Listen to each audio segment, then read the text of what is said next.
खुलुमबाय स्टुडियो आं Robin Basumatary Cctoa बानजायनायाव दिनै गुवाहाटी पल्टन बाजाराव थानाय ट्राइबेल गेस्ट हाउसआव बोहैथिदानि फैगौ 10 नभेम्बर खालाराव खुंजानो गोनां गेदेरथार सुबुं थुबुरमानि सायाव गुवारै सावरायलायनाय हाबाफारि लानाय जादों। बे हाबाफारियाव Cctoa गाहाय लिंथुमगिरि आदित्य खाख्लारि बिथाङा मासि लानानै दैदेननाय सावरायमेलाव Cctoa लोब्बा आफादफोरा मैखोमै बाहागो लायो। लोगोसे दुलाराय बर' फरायसा आफादनि आफादगिरि दिपेन बर'नि दैदेननायाव दुलाराय बर' फरायसा आफादाबो मैखोमै बाहागो लायो।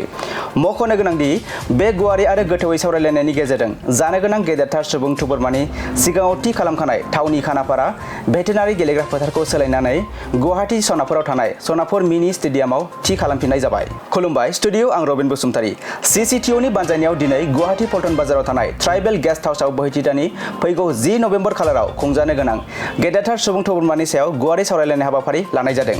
बे हाबाफारियाव Cctoa गाहाय लिंथुमगिरि आदित्य खाख्लारि बिथाङा मासि लानानै दैदेननाय सावरायमेलाव Cctoa लोब्बा आफादफोरा मैखोमै बाहागो लायो। लोगोसे दुलाराय बर' फरायसा आफादनि आफादगिरि दिपेन बर'नि दैदेननायाव दुलाराय बर' फरायसा आफादाबो मैखोमै बाहागो लायो।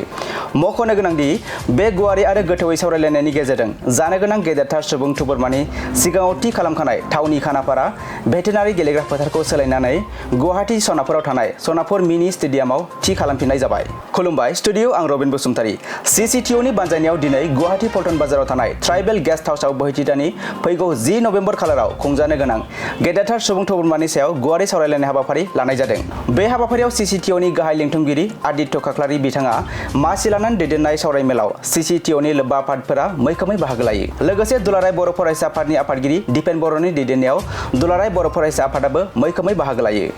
मख'नो गोनांदि बे गुवारै आरो गोथौयै सावरायलायनायनि गेजेरजों जानो गोनां गेदेरथार सुबुं थुबुरमानि सिगाङाव थि खालामखानाय थावनि खानापारा भेटेनारि गेलेग्रा फोथारखौ सोलायनानै गुवाहाटी सनापुराव थानाय सनापुर मिनि स्टेडियामाव थि खालामफिननाय जाबाय।